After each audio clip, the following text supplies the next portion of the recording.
Good evening, ladies and gents, and welcome to the latest instalment of our CarpFix Live. And the main purpose of our CarpFix Live is to do an interactive Q&A with you, the listener.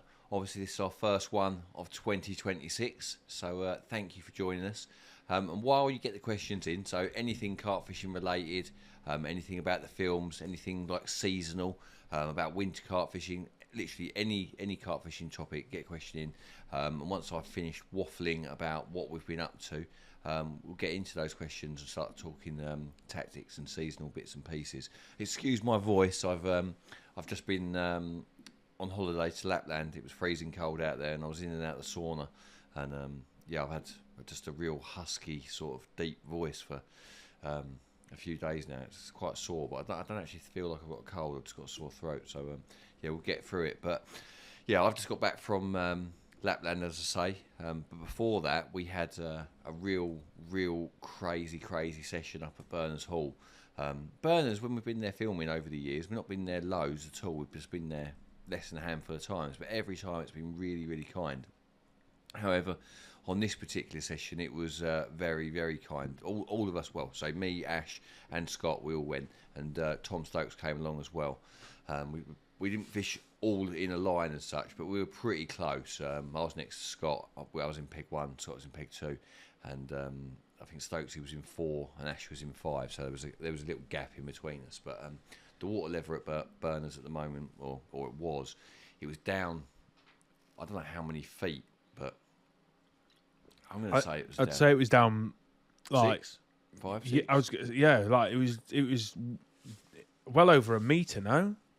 Yeah, it's hard to know about picturing it, but I know my spot was like 5 foot, and I'm sure it's much deeper than that. But I also sort of picture Berners as like 13s or like 10s. I remember there was a feature out there before that was 10s, so I reckon 5 foot's come out of it. Yeah, I reckon 13, 14 foot. I was in 9. Was it 9? That makes sense. If it's 9, yeah, about 14 feet. Yeah, I reckon about 5 foot's come out of it, and I think that's played a part. I think that's playing a part in it. Berners is set up on a hill.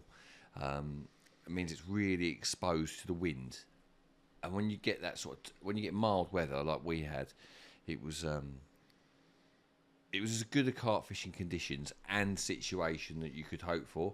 You know, it'd been mild. It was mild. A good bit of wind on the water. There's fish jumping all around the lake. They weren't sort of balled up particularly in one area. Well, certainly not to start with, although Scott did kick his ass towards the end once they all turned up in front of him. But yeah, tactics-wise, we were all fishing maggots with sort of maggots on the hook, not on the hook as such, but like tied onto the end of bait. Scott was using pop-ups, I was using wafters. It didn't really seem to matter. One thing that was quite noticeable was that all of the fish were passing maggots. You know, the lake's really busy. People come and going. Everyone's using bait boats. Everyone's putting a few handfuls of maggots in. So there's little clusters of maggots all around the lake. And all of the fish I caught were passing maggots. And it weren't because I was putting loads out, because I was only putting a handful or 2 in the bait boat. And I think that's big in that I think when everyone uses the same bait, if it's used all year round, it blows really quickly. You know, you get venues where you're only allowed to use boilie, pellet, and corn, that sort of thing. And I think those baits, if they're overused over a long period of time, they just become less effective because the fish become wary of them. However, when you suddenly allow a new bait, like I say, whether it's hemp, whether it's maggots, and it's allowed for a short period, and everyone knows that it's only just allowed, everyone uses it, the fish really cotton onto it in a good way quickly. They sort of tune into it, and that's what I feel was going on at Berners. I really felt like the fish were looking for maggots. They really wanted them. And you combine that with the lower water levels, good weather conditions. It was. We caught really well as a group. We caught over 30 carp in 2 nights. But there was other people catching around the lake, and that was the most eye-opening bit for me, because most of the time in the winter, carp fishing in winter can be really unfair, as in it can be the fish balled up, one guy's in the right spot really doing well, and everyone else is just watching him catch, whereas it really wasn't like that at Berners. But yeah, just a little footnote about Berners as well. They're saying that there's I'm led to believe that there's 40 carp over 40 pound in there, which is just insane for a day to get lake. A couple of 50s as well. And bearing in mind how I live in Chelmsford, so it's in Chelmsford, and I reckon I fished there less than 5 times. And it's because obviously it's hard to get on there because it's exclusive, because it's so popular. They run exclusive bookings from sort of March to November, I think it is. I think December, January, and February you can get on it as a day ticket, and that tends to be when I go to look for some good weather and drop on it. But yeah, I think if you're looking for a lake exclusive where you can book somewhere to go with your mates, have a nice like private session as such, you get left your devices down there. If you book the lake to yourself, you'd have it between you and your mates. Loads of big fish to go at whilst having a good time with your mates. But apparently you've had a little trailer coming from Ash. Well, I just went on to put the bits and pieces on for this live, and I saw Ash has put so he split the film into 2 because there was 4 of us fishing, and there was lots going on. We were going to do this anyway, because when you've got 2 anglers at least, you've got enough stuff. But he's put part 1 on and the trailer. So I've downloaded the trailer quickly. Yeah. It's only under a minute. So I'm going to play it now so you get a little insight as to what to expect from the film. So should we have a look right now? Yeah. Got that carp angle here with us, haven't we? You hear that? Just let's squeeze all the air out the way. Best fucking catch, man. Welcome to another instalment of the CarpFix session film. And this time around, you're joining me at Berners Hall in Chelmsford, Essex, and I'm here with Carp Angler of the Year, Tom Stokes. Everyone's catching. Normally, like in the winter, the fish are all balled up in one area. If you're not there, it's no good. Everyone's catching all around the lake. Great start. Mate, it's going. We're in. The fish are down here. Spoon and Dovey jogging down that half bank in a minute. Quick! He's well and truly going off. Oh. Come on! This is my first carp from the lake. Well, what a way to start the morning. I cannot believe how many fish we're all catching. We got him? We got him. Yes! Yes!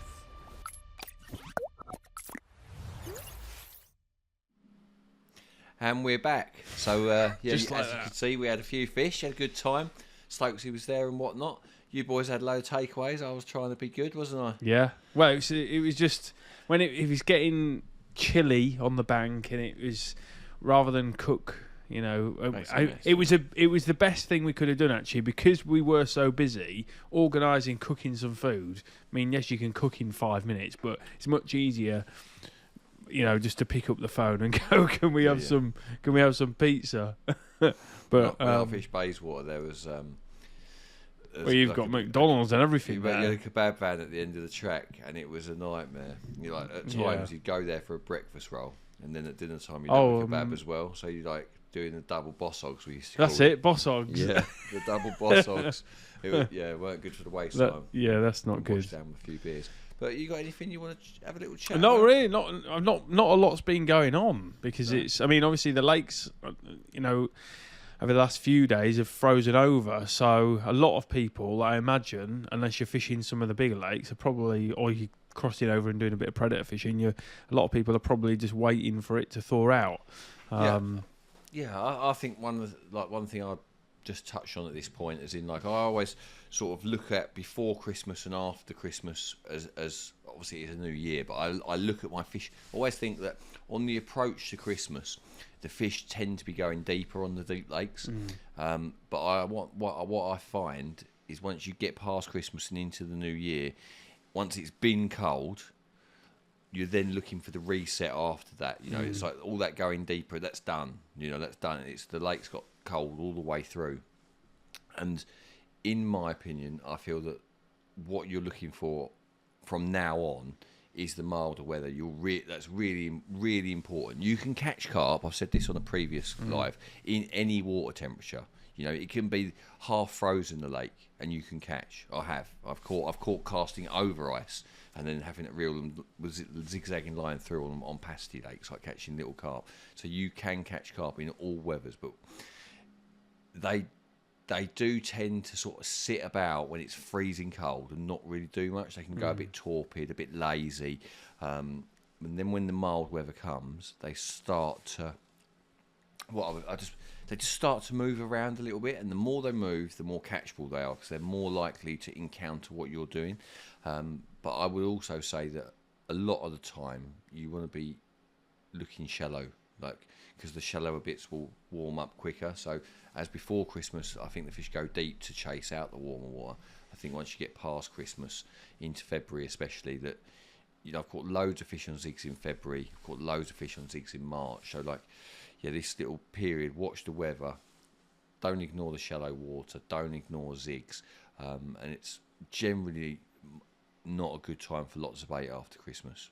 That's generally my sort of thoughts. Little pineapple pop-ups, etc. Yeah, single pop-ups, little bags, handful of maggots, little zig. That's generally Gigantica. If you're on the mother pod or on a day ticket lake that's full of fish and you're in the right swim, I'm sure you could still spot me up and have them. But if you're fishing the low stock big fish lakes, generally just the right thing at the right depth is more important than how much bait's out there. And obviously, a lot of lakes that once that you've had it's gone really cold, and you've had the big blows, all the weed and that tends to get ripped up, especially on the exposed lakes, and the lake beds tend to be quite bare, and the big barren spots that everyone's fished all season in my experience, tend to stop fishing, and the newer areas that have just become clear where the weed's been ripped up and it's not perfectly and polished and not the spot that's been fished all year, you catch more fish on the new areas where they want to be, and another thing that I've noticed coming out in the winter is that fish, they'll find on not all lakes but on a lot of lakes, they'll find areas where they want to be, and it's only angling pressure that moves them. So it could be like an old lily bed that's dying and they like to sit amongst the roots, and then a few people catch fish, the fish will move off, and they might have like 2 or 3 areas where they feel comfortable, because really they want to sit about and be lazy, and it's only really being caught and cast on that will move them. So if you can get a real lockdown on where the fish want to be, you can actually have it away in winter, because they're not so mobile. They will hang around in areas longer, and more specifically come back to those areas. And I guess a lot of these lakes, apart from maybe some of the day ticket ones, potentially they'll be a lot quieter as well, which obviously plays massively into your favour. January especially, I think a lot of people spend a lot of money in the run up to Christmas, so they haven't got as much disposable income after Christmas. It's cold on top of that, and I would say January is probably the quietest month of the year on the lakes, but it is also the hardest month. I can't think of a harder month of the year. I always start to get a bit interested in March. You're in your car, it's cold outside, but you feel the sun, the power through the glass on you. Like the first time when you feel the sun for the first time after the winter, it's noticeable, isn't it? You're and that's exactly how the carp feel. It's like when you get that good powerful sun, it hasn't, even the water temperature hasn't got to warm up that much. If you can get good sun on an area in shallow water, that will warm. And they'll revisit that time and time again. Every day they'll revisit it, won't they? I mean, you might only be there for 1 or 2 days, but all those days before it's been sunny, they'll be there. But it's that period where you, especially like in this March time, where you're wearing like a hoodie like now, and then you just feel like, I need to take that off. That's when it's like and you can be on different sides of the lake. One side where the wind's blowing in, you see the guys dressed as I am now, like fully salopetted and jacketed up, and then the guy on the other side's got his t-shirt off, getting excited. It's like his first day of sunshine. But like you say, even though it's absolutely freezing out there, you can still go and catch them.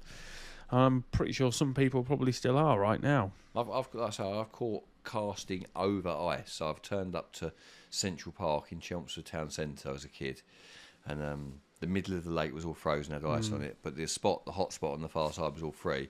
And because I got dropped off by whoever dropped me off at the time, I can't even remember. I remember just pinging it straight over there and just leaving my line lying on the ice. And you couldn't straighten it, because when the line landed on the ice, it stuck to the ice. And when I got a bite, I just see it going ping, ping, ping, ping, ping, ping. Like all the line is pinging off the ice and going tight. And then when I reeled it in, it was just zigzagging, cutting through the ice. Yeah. You can like people have. I know the late Johnny Mack. He caught one out of Burfield when the lake was frozen. He put his rods out. The lake froze, and he put I think it was a boat or that, and took him out over his lines where they went in the water just to keep them free, and he caught. Well, we've actually got a film with Burgess. I forget the name of the embryo lake, the one with the hut in the middle where you fish from the middle. Oh yeah. That one, and that was maybe this time of year. It might be a tiny bit later. It definitely cold. Yeah. It was free. The ice. There was ice on the lake, and he had to go out. I think he went out on the boat to break some ice, but he caught, like you've said, in probably 2 foot of water maximum. Yeah. Right in the edge. Literally, you would not even think they were there, Yeah. but they were just on that little bit of sun. They were under the ice. Yeah. But he managed to he made a load of disturbance. We filmed it all, so you can go out there and watch it. But it might give you a little bit of confidence. But like you say, those shallow areas are definitely maybe not just yet, like, but like once you're into February and that, I think for sure February, March. As it starts to as the day, because we're really close to the shortest day of the year at the moment still, aren't we? I think it's the 21st of December, isn't it? So we're still really close to that. So the days are starting to pull out. But once you get sort of 30 days from now, it's a minute a day, isn't it? Yeah, 2 minutes I think it is. Oh yeah, 2 minutes a day. So it's like you're going to get an hour more daylight, and it all starts to add up. Right, should we do some questions? Yeah. Right, so the Mexican road sweeper. Yeah, I like that. I like these little names. I'm hoping to pre-bait some quiet areas on my syndicate. The fish very rarely show themselves, so I want to establish a few backup spots for when I rock up and there's nothing else to go on. When is the best time to start this, and should I always use the bait I intend to use later in the campaign? For context, I'm on an 18-acre weedy pit with plenty of big carp and no nuisance carp fish. So when would you start pre-baiting if he's going to start in March, as an example? Generally, I start to bait from May onwards. Like everything I do before May is very opportunist, generally. But yeah, every lake's different. If you're catching from a spot consistently, then I would keep bait going on it. You know, if you started having some success.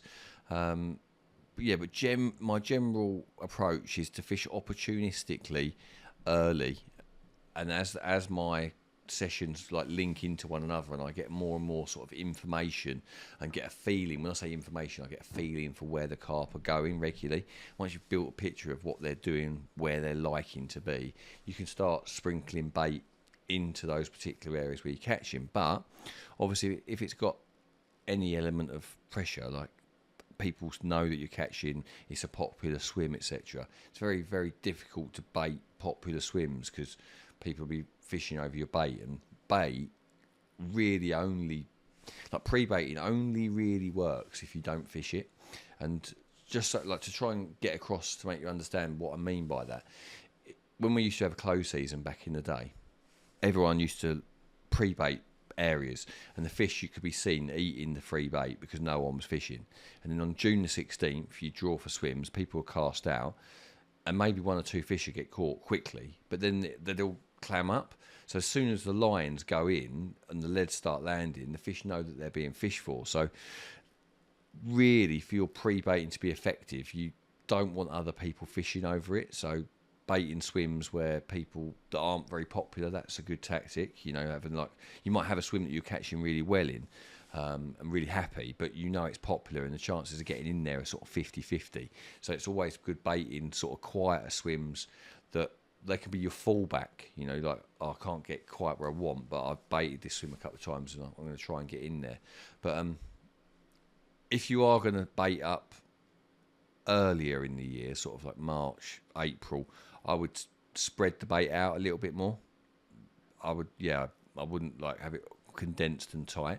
I'd have a little bit more spread, and then as you sort of zone in on the spots that are really producing, then I would start to, especially after spawning, start to get that bait a little bit tighter.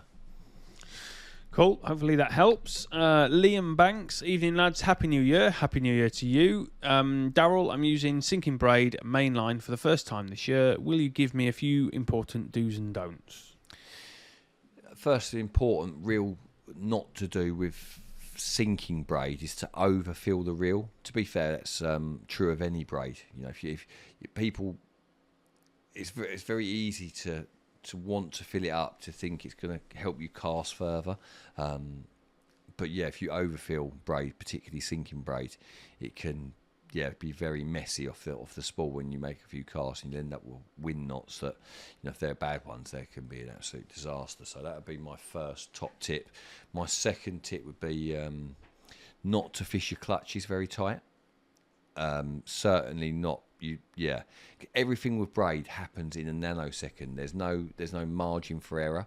So if your line goes, if the fish bolts off, you haven't got that elasticity in the line to sort of cushion. If your clutch is too tight, it goes from naught to bowstring in a nanosecond, and you can lose fish in that situation. So I would, even if you play your fish off the back line like I do, I would have the clutch on the rest loose, and when I'm playing them in, I'd have it looser than I perhaps might. What else would I suggest? You probably want some form of short leader at the end, whether it's going to be a leg core leader, whether it's going to be a fluorocarbon leader. I've never fished braid straight through a tubing like that and then down to the rig, because it's quite coarse and you could cut a carp's flank on the braid. So that would be another thing, to have a metre long, 1.5 metre leader of fluorocarbon or leg core. Other than that, I don't think there's a lot really to say. But that'd be the main ones. But don't overfill your spool, and don't have it too tight in the rest, because you get snapped up on the tape. You could lose one really quickly. You could lose a rod as well. That could, I've had that before with braid. I've set the clutch what I thought was loose enough, and then it's had the rod off the rest in a nanosecond.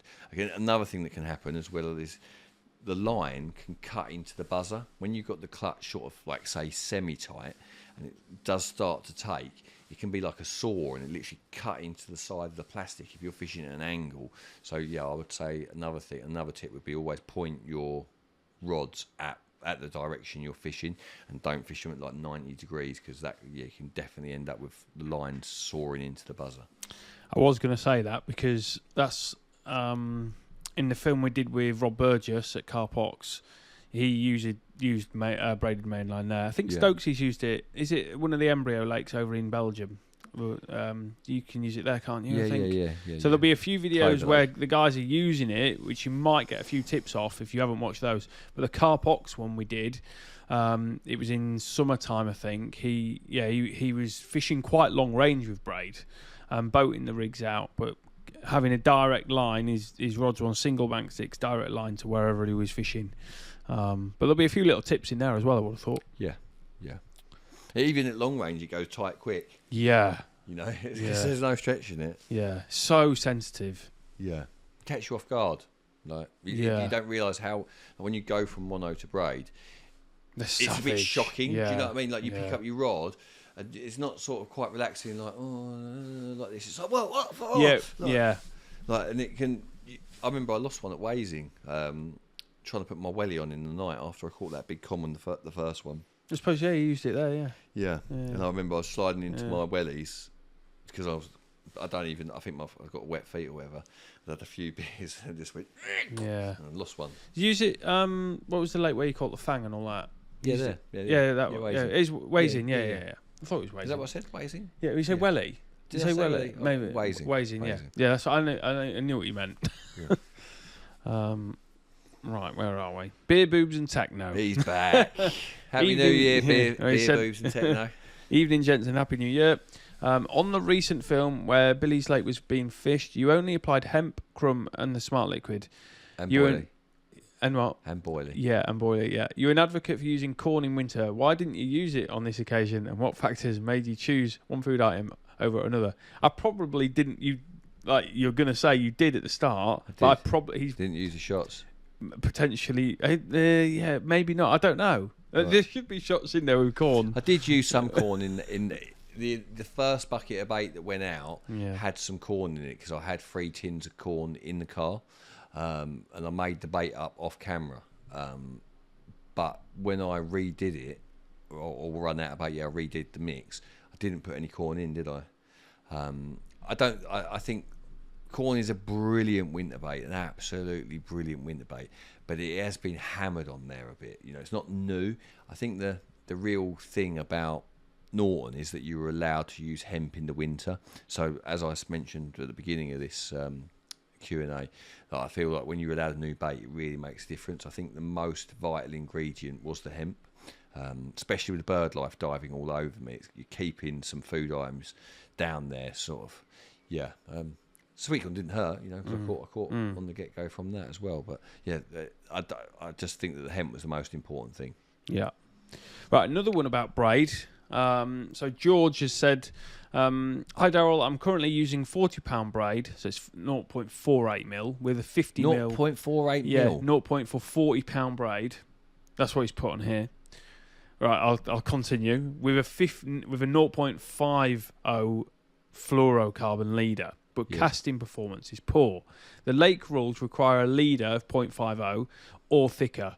Typical casts need to reach 80 to 100 yards, and the lake can get very weedy. Would switching to £20 Braid 0.34 called a sub braid with the same 0.50 leader noticeably improve casting distance, or is there a better mainline leader combination you'd recommend? So casting 80 to 100 yards with Braid. Does that sound right? No, it does sound right. Like, if it's using the real thick stuff, the real, that will cast really difficultly, and it'll be like one of those casts where it like runs out of gas. It's like just sort of, you know what I mean? It's like it's got no steam behind it, because once the braid gets wet, it gets even heavier, and it sticks through the rings and it goes. So yeah, you'll notice a big difference from dropping from the thicker stuff to the thinner stuff. But at the same time, when I've used sub braid for casting, I think I fished it up to sort of 28 wraps, but I wouldn't want to fish it like that. It's because it's thick, because it's heavy, because it's coarse, it doesn't cast brilliantly. 80 yards is fine, 100 yards is fine, like that sort of 20 to 25 wraps.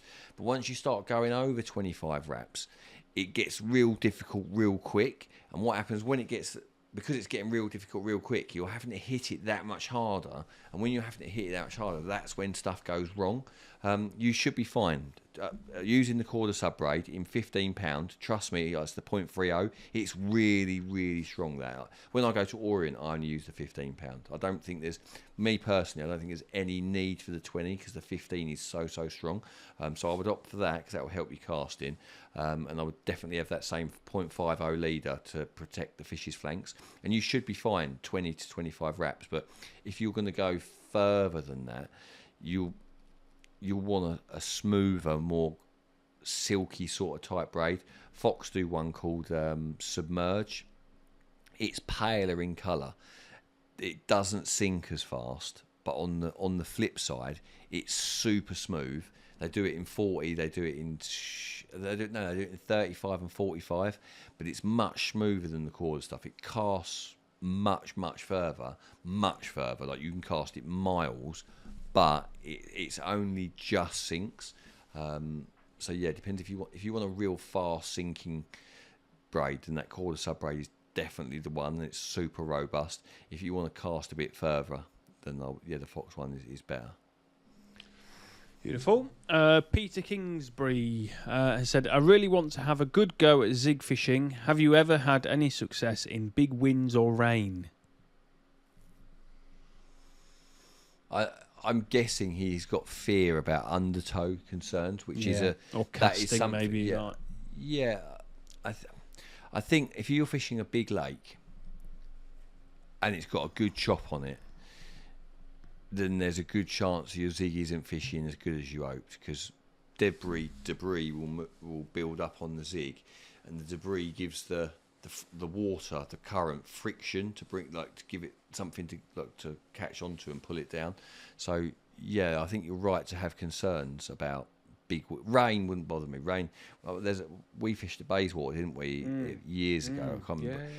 We had a really good session. It was either March or April, and we had Bayswater was fairly low stock, and we had 4 or 5 bites in a short period of time fishing. I think we're fishing 3.5 and 4.5 foot zigs in about 11 foot of water, and it was raining, cold, miserable. You're basically just fishing for carp swimming in mid-water, just moving around. I was sort of picking them off on sort of ambush points.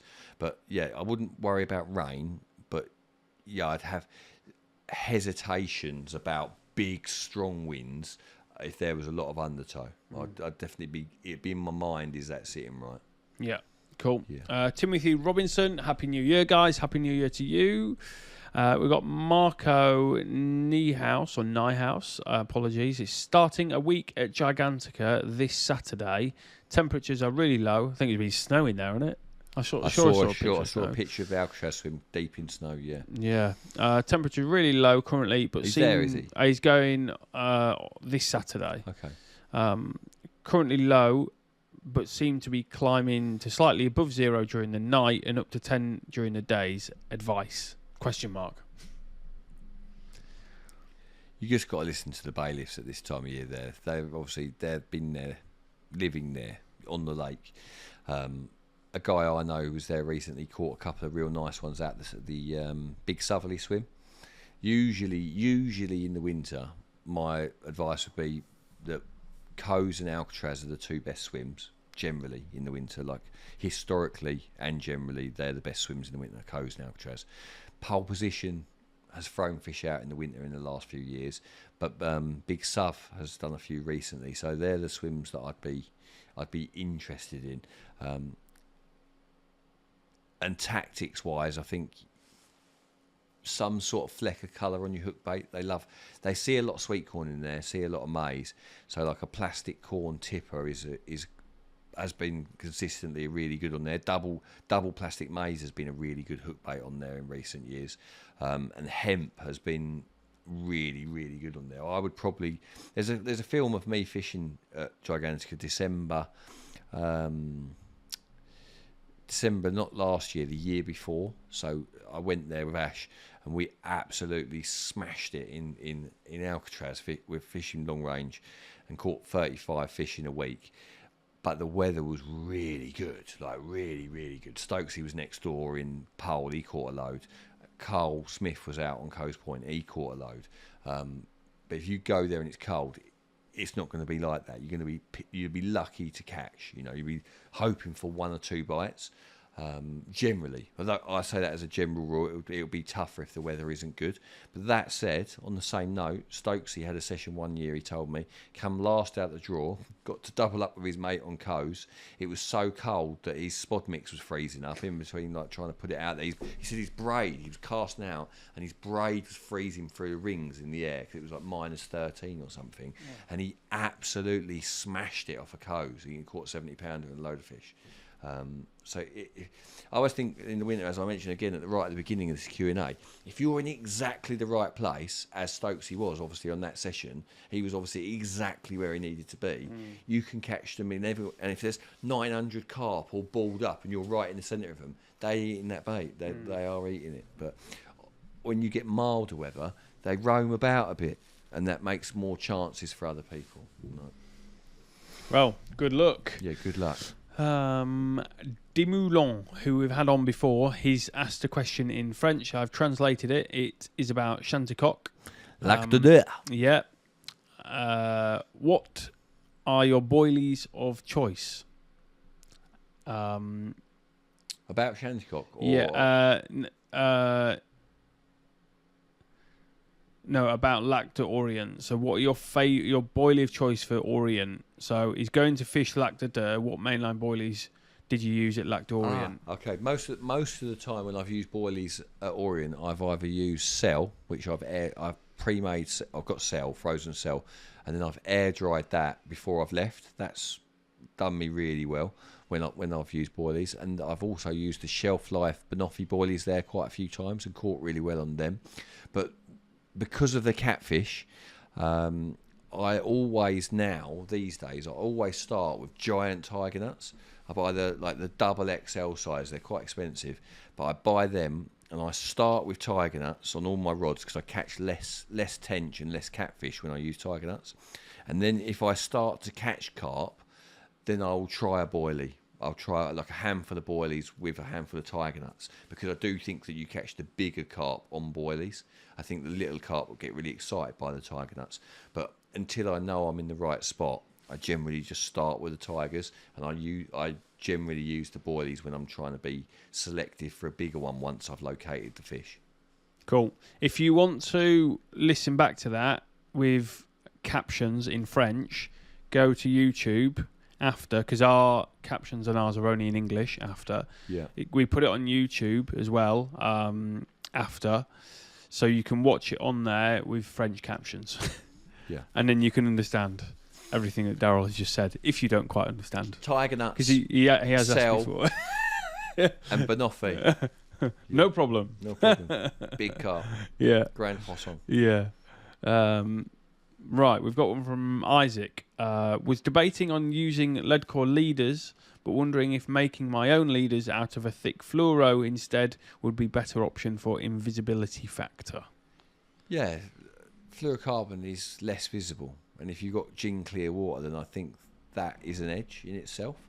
But if the water is semi-coloured, then lead core is just easier. It doesn't go curly. You know, fluorocarbon can end up getting a bit wavy, a bit kinky at times, depending on which fluorocarbon it is. But yeah, fluorocarbon is my preferred choice when the water's clear. If it's murky, then I'll probably opt for the lead core.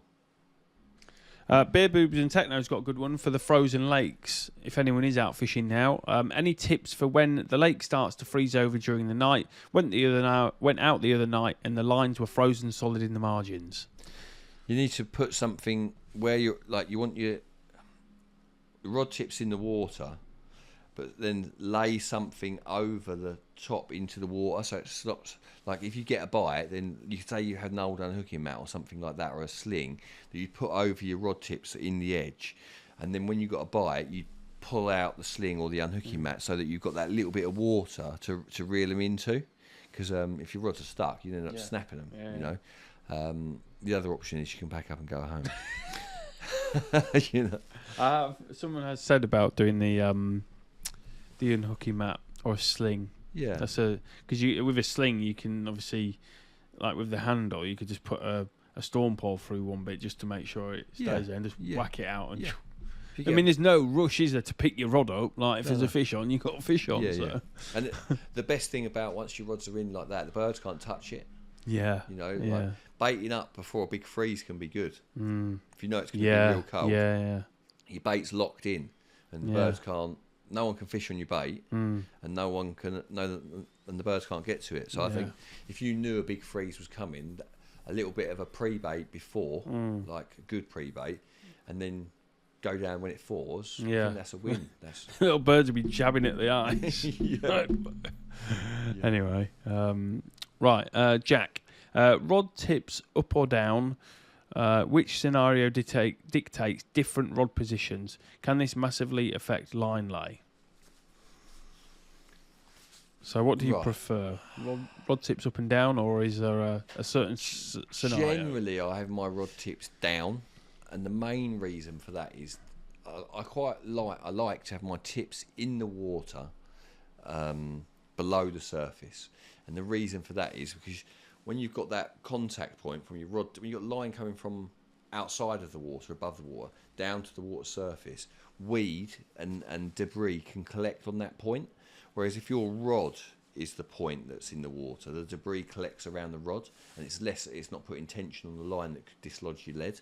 So most of the time, not all the time, but most of the time, I've got my tips just into the water just to stop any build up of debris on it. Tips up can be good when you're fishing over lots of weed. If you've got lots of like high weed and you can have your lines up running across the top of it. Also, I think it looks pretty cool when you get a bite when you rod tip up. But as a general rule, I tend to have tips down, tip just into the water to stop anything building up on the line's entry to the water. Cool. Ben Reynolds, when winter fishing a small tricky lake on a pre-booked swim without the option to move, do either of you have any tips for me if nothing is working after the first 24 to 36 hours? That is how fishing is on a lot of lakes now, isn't it? It's going that way, isn't it? Yeah, if you're in a pre-booked swim, you can't move. You know, the thing is, you can. I always try and make changes based on a reaction to something. Like most of the things that I do are reactions to what I see or what I think. If you are in a swim and you don't think the fish are there, then it's hard to make a change that's going to have any like weight behind it, because you're making a change for no reason. You know, why change something? I always say if you're going to do something, you should know why you're doing it. You're not just doing it. It's like, do you know what? I'm going to change from a pink pop-up to a yellow pop-up. That's, in my head, that's a very strange thought process. You know, it's like there's no reason behind it. I always try and, everything I do, I try and ask myself why. Well, I don't ask myself why I'm doing it. I'm doing it because I'm thinking something. So yeah, if you're seeing fish in your swim, or say you're getting liners, you might be getting liners. So you might bring your rod back shorter. You know, you might see a guy on the other side of your swim, other side, opposite you might see one catch, so you might cast a rod out to the limit of your swim, you know, trying to get closer to that. So they're like watercraft changes. You know, you've had liners, you've seen bubbles, you might see a grebe pop up suddenly startled because he's seen a fish under the water and he's got that sort of panic like body language about him. So yeah, it's hard to say what I would change, but a roving bag could, like, what you don't want to do is start thrashing if you're trapped in a swim, if you thrash it to death on a short session in the winter particularly, you can push the fish out of your swim and you haven't got time for them to come back. So yeah, a single cast of a bag every few hours is probably quite a low-key way to change your location. But yeah, I would say always be looking for the sign that makes you want to make a change, rather than just think, oh, my rod's been out 45 minutes or it's been out 4 hours, I fancy a recast. Because when I was younger and inexperienced, that's how I used to think. I think, oh, I've been out there 4 hours now, maybe I'll have a recast. But now I try everything I do is for a reason, based on something that I'm thinking or something that I've seen. Yeah. Cool. We've got one from Joe Collins. Pecky, when you're talking about line diameter being key to the distances you cast to, what has put you off using PB Products Control Mono as your main line? You ever heard of that one? Yeah, I've heard of PB Products. You know, when I worked in the fishing shop at Angling Direct in Chelmsford, they had some PB stuff in the shop there then, and I used to use their jelly wire hook link at one point. Good, yeah. I know Atomic do one, but the PB jelly wire was particularly, it was really nice and smooth, and it stayed straight really nicely. It wasn't stiff, it was sort of a semi, and I used to use that. But going back to the line, obviously I'm sponsored by Corda, I get free stuff, so to buy line, I don't know how good it is. You know, I've seen it, it's thin for its diameter, but I don't really when I look at line, I don't look at the breaking strain, because the breaking strain is a number the tackle manufacturer has just wrote on the spool. The real key element of all of it is the diameter. And although some people say, oh, Mark, this diameter is 28 pound, and someone else might say that diameter is 15 pound in our brand, line's line. There's only a few manufacturers of line in the whole world. And I just when I'm picking a line, I'm picking the diameter I want to use, and the breaking strain is whatever the company has said on the spool. And tapered mainline, when you want to cast far, tapered mainline is one of the biggest edges you can have. I had my quarter appraisal this morning actually, and I was talking about the tapered line on that thing. It's a product that I can talk about with conviction and passion, because I've got so many situations where it's allowed me to fish further out, and when you're fishing further out easier than the other anglers, you're puncturing areas that isn't seeing a lot of angling pressure, and when you do that, it's almost like fishing in the out of bounds. When you go out into a zone that's not being fished very often, that is a huge edge. And the thinner the line, and with a built-in leader that you get on the tapered main lines, you're ticking 2 boxes. You've got a heavy, powerful bit of line to get the powerful cast out there, and then you're moving down onto that super slick, thin line that travels through the rings nicely. So, the reason I haven't tried the PB one is not because I've not heard it's good. It's because I'm sponsored by Corda. I get free stuff, and I like the Corda stuff. So, if someone's told you it's good and you want to give it a go, give it a go. Cool. Dean Martin, Happy New Year, lads. I booked a 19-acre pit in France to myself. I can fish 6 rods. Is it best to fan them out or fish a couple on a spot? Got a boat as well. Say that again. So he's fishing a double fishing a 19-acre pit in France to himself. Yeah. I can fish 6 rods. Is it best to fan them out or fish a couple on a spot? Got a boat as well. I reckon he should invite us. I would spread them out to start with, like especially if you're going in the winter and whatnot. I would try and fish every spot that looked good, and then if one started being productive, I might put 2 in that zone. Do you know what I mean? But like especially if you don't know where they are, I would spread to start. 6. I tell you what, I tell you one top tip I'm going to give you for 6 rods. I'd leave them in. I'd redo 3 per day, rather than redo 6 every day, because redoing 6 rods, like say you said to yourself, right, I'm going to redo the rods at 4 o'clock, you're going to be there ages, and you're going to be in and out in the boat and all sorts. So I'd set myself up to be redoing them every sort of, I'd put them out, I'd probably redo 3 of them the next day, and redo like some rotating, like doing renewing 3 each day, so that I wasn't in and out in the boat going wild. That's what I'd do. Top tip. David Lloyd has said, Berners is my favourite venue. I love the place. Had my first UK 40 out of there. I try to fish it at least 4 times a year. Got a social there in October if you're interested. Could be. Fish. Could be. Yeah. Yeah. October. October. That's a long way away. It's 10 months away, that. Yeah. Yeah. Right. Ben, Happy New Year all. Question for Darrell. I'm going out of my comfort zone and fishing Clover Lake, Belgium in April. Never used Braid, so any suggestions on what to use and any other tips? Hopefully you were here at the start of this. Yeah, when I went to Clover Lake in April with Stokesy. Yeah, it was the year before last. Yeah, not last year, the year before. And from memory, the water was crystal clear, and the fish were trying to hide. There was no weed because it all died off over winter, and the fish were trying to hide under. They'd cut all the snags out of it, and there's just like the odd tiny little bush about, and the fish were just getting right under the bushes, in the most extremities of anywhere they could hide, and because it was so crystal clear, it was really simple fishing. Like literally, even in the dark when I was redoing my rods, you'd literally go out in the boat with your rod. If it was dark, you'd have your torch on, you could see the bottom. And if it was in the daylight, you could see the bottom. And you could visibly see, like, the exact spot to put your rig on. And what I mean by the exact spot, you could see where the sediment on the lake bed had been disturbed, where the fish had... You could see where they'd been sat under the trees. Sometimes you could see the fish when you're out there in the boat.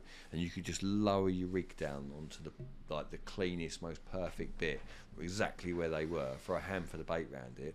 And you'd catch a few fish until you scared them, and then they'd move off, and then you start catching on a different rod. Like I remember when I was there with Stokesy caught loads on the first. You were on that shoot, weren't you? Yeah, film with Stokesy. Yeah. Stokesy caught loads on the first day, and then I had a bit of a window for a day, and then they went back onto Stokesy at the end of the session. But if you've not seen that film, it's a thinking tackle. Me and Stokesy in Belgium, Clover Lake. It's on YouTube on the Corda channel. So it filmed in April. So everything that I would have learned in that session will be in that film, and obviously everything that Stokesy did as well. It was one of my favourite shoots actually, because when we went out on the boat, I think he thought he had dino. He didn't catch it, did he? No, shouting dino. Yeah. He honestly, I was in the boat with him, the boat was spinning around everywhere. I think the weather was horrendous.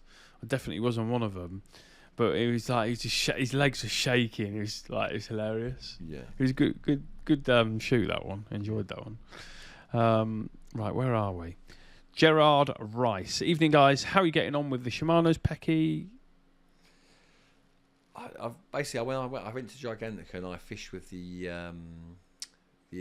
Aero Magnesium, so I used them on that shoot, and then I think I've used them once or twice since, and then since then I've been using the Power Aeros.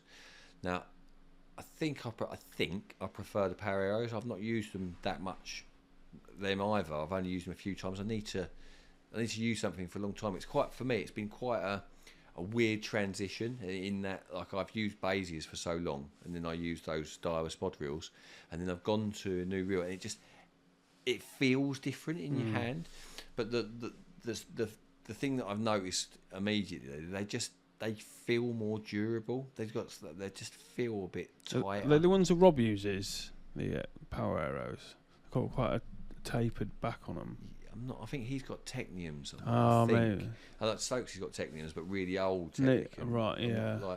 I don't know what Burgess has got, but what I really like about those Power Arrows is they look really small. They've got a big spool, but because the Daiwas have got a longer spool and the Shimano's have got a wider spool. And when you've got a longer spool, like on a Daiwa, you've got a longer pin that runs up and down inside the reel, and that longer pin has to go somewhere when you come backwards. So you need a longer back on the reel. Yeah. Because the Shimano hasn't got such a long spool, you've got a shorter back, so it's much more compact. Yeah. And just to look at, like aesthetically, like the Shimano's, I think, are a much better looking reel. But yeah, I can't say that one's much better than the other. I've not used them enough yet. But I really like I've got a feeling the Power Aero is going to, I've got both to see which one's on. But I think the Power Aero is going to be the one for me, I think. Cool. Timothy Robinson, would you fish a large hard lake for a target fish, or would you try a small well-stocked lake during the winter period?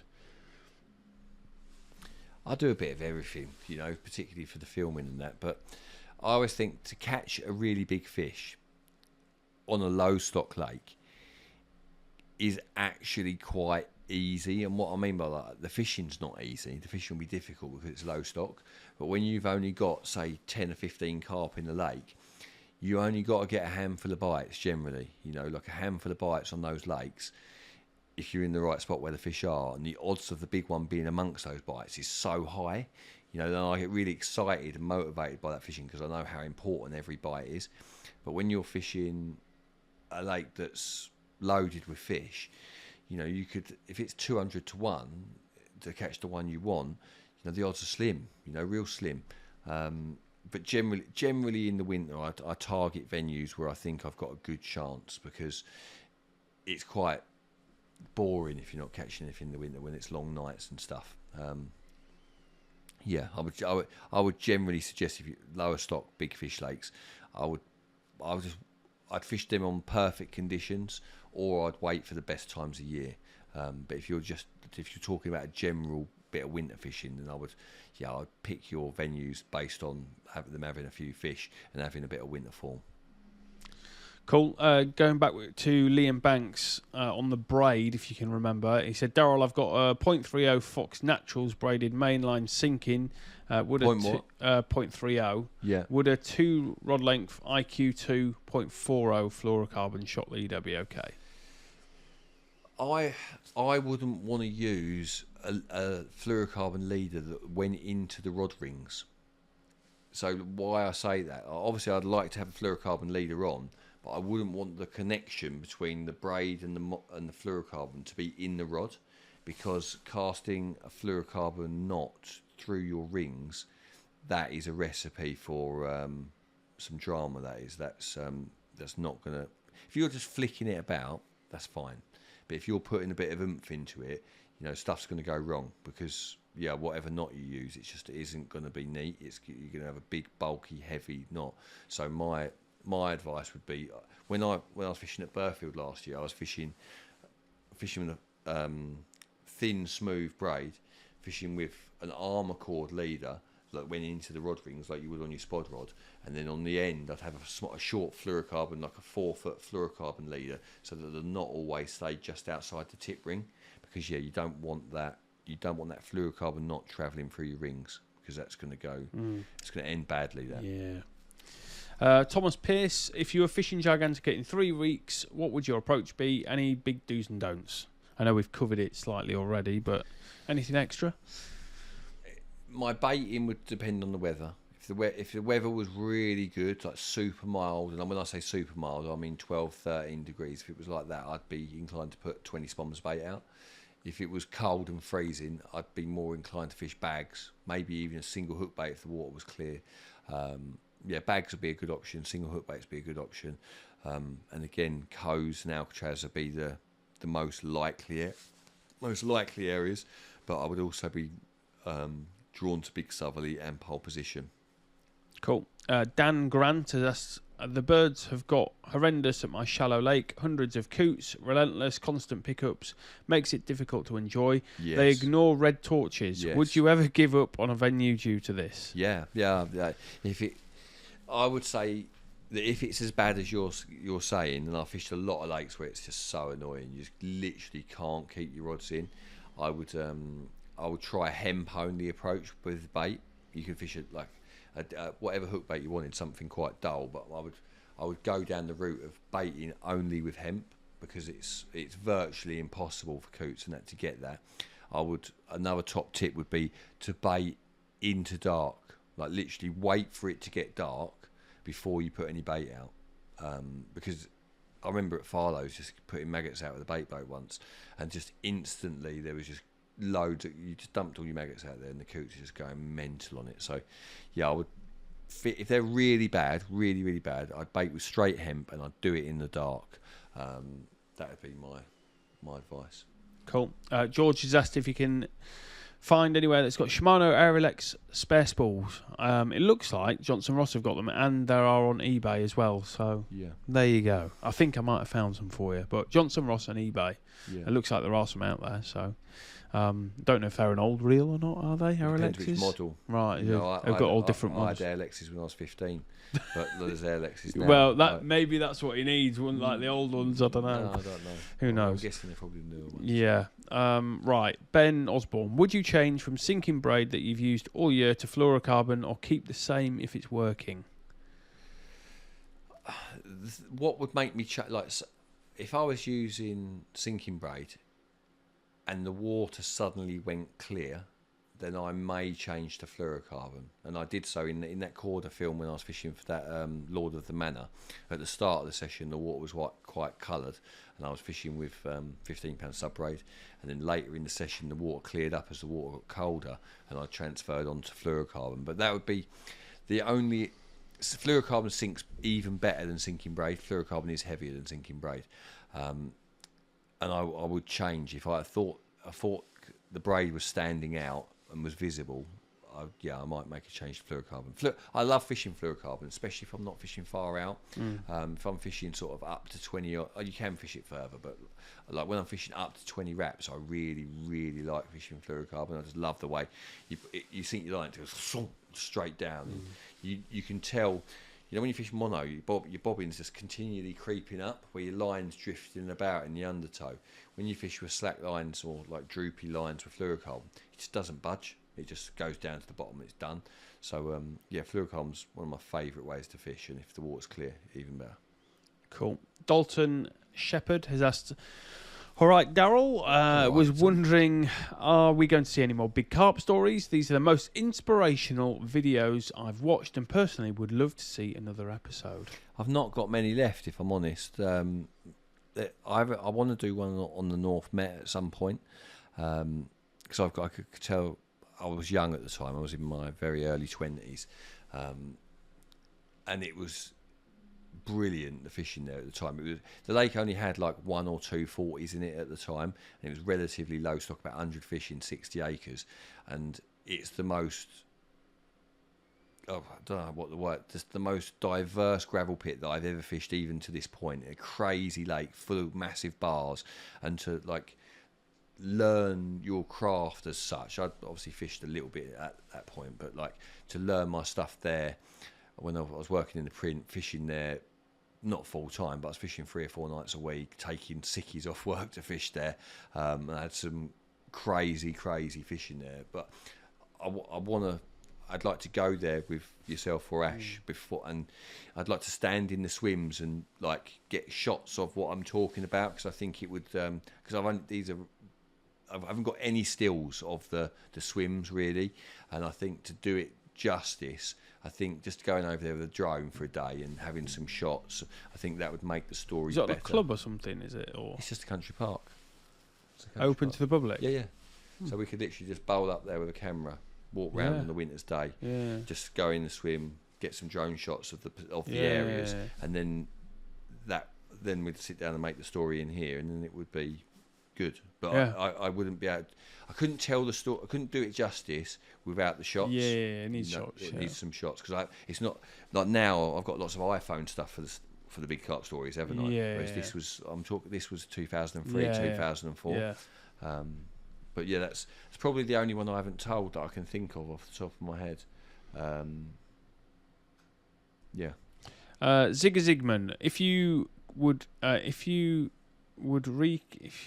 were recasting with solid bags in searching for fish, how long would you leave the rod in one spot before recasting? I think if you're just roving a bag around looking, I think like couple of hours. I think if you give it a couple of hours and then you move it, I think at this time of year, one of the best times of day for a bite is the afternoon. I think that lunchtime to dinner time, like lunchtime to dark. So like a lot of the time, the morning's the best time. Whereas I think when midday is the warmest part of the day, and it takes from all the morning to get to that point before you obviously, and then it stays relatively warm to the afternoon, or as warm as it's going to be. So again, like when I was saying earlier, I don't want to just rove a bag around willy nilly. That's not my style to do. Just to do something aimlessly. I'd want it to, if I thought it was in the right place, then I'd leave it. I wouldn't be bombing it up. But if you are just chucking around hoping to bump into a fish, then I think a couple of hours is plenty of time. Yeah. Steve Middleton, Happy New Year, lads. Happy Any New tips for venues in France 2026 with a hot tub and swimming pool? Know any? I mean, I've seen them on like you'd have to Instagram go on. and stuff. What's that Angling Lines? Yeah, you'd have to go on. Yeah, there's a few on there. I have seen a few on Instagram. One looked real nice. Yeah, they're definitely out there. If I find it, I'll give you a message, but I can't remember what I think there's a few on there. Yeah, there's definitely a few out there. It just depends what time of year you go. It's but getting more and more popular, that sort of style of thing, isn't it? Yeah. Right, nearly there. Ross, evening, chaps. Happy New Year. Hope you had a nice holiday, Pecky. Going to the Road Lake in May. I'm not the greatest of casters. What line would you say is best for this lake? I don't think there's not a lot of long range fishing on the Road Lake, from what I know. I would probably just go with. I'd probably use that Kaizen line in 18 pound. I'd probably go with that. It's quite a general purpose line. It's like 0.38. You cast it over 100 yards if need be, and it's strong and it's not too stretchy. I'd probably go with that Kaizen line in 18 pound. Cool. Zigga Zigman has also asked, what about method fishing versus solid bags in the winter? Done much method fishing? Yeah, it's not your thing. No. I'm not saying it's not good. No, I'm sure it is. Yeah, I don't do a lot of solid bag fishing or method. If you watch my videos, I'm pretty limited in the tactics that I like to use. I say limited. That's like I'm doing myself down a little bit there. Like I try and simplify things. I try and make it. I dumb it down, as Dan would say. I dumb it down and make it as easy as possible, and focus on the key fundamentals. I use my combi multi-rig for wafters.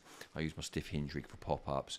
I can turn to a zig rig if I need it. I have got solid bags in my locker if I need that, but I've got PVA sticks in my locker if I need that, but there's not really outside of that. If you've got a wafter rig, you've got a pop-up rig, you've got a zig rig, and you've got a bag rig, you've got a lot of it covered there. You've got a lot, and a chod rig maybe for fishing in weedy situations. But the method feeder is a bit more matchy, you know, and I haven't, like, I would say a lot of the really good anglers have a match background, whereas I haven't got a match background. I've done course fishing as a youngster, but not, when I say course fishing, I mean I chuck out a float on the River Chelmer or down my local park lake. You're not Steve Ringer. Not by any stretch. And I certainly know Martin Bowler either, like someone who can like catch all these different species. If it's 30 wraps and a few spoms, I'm good. Yeah. Well, someone who might be doing 30 spoms is Hayden Osborne, who's fishing on B1. Which I thought was half iced up, but maybe it isn't. Right. So hopefully you're catching some fish. I got one of those diesel heaters. What have you busy? Yeah, I've not used it yet, but it was half price on TikTok. Yeah, and it was 150 quid. Yeah, and it was recommended by someone else that uses them. It's got a little remote control. Yeah. It's about that big, and it's meant to be real good. And I really want to use one, but I got it partly because it was half price. Yeah. But you can use it pretty much anywhere. You got marketed to, didn't you? You saw it. Is that where it said big red minus 51%? I was like, yeah, I thought I might use it at some point. Like you can use them. They're so mobile. You can use it for any purpose. Yeah. Like if you want to, you can bring it in here. Exactly, you could. Yeah. Just, I mean, the only problem is you have to have the door half open, but yeah, you could. Yeah, I've seen a lot of people using them. Whether they're effective or not, I don't know, but they certainly look it. Anyway, Ben Reynolds. I use Darrell's Combi multi-rig predominantly for balanced wafters. Can I use the Combi multi-rig for bottom baits as well? You could, but I wouldn't say it's how it's best used.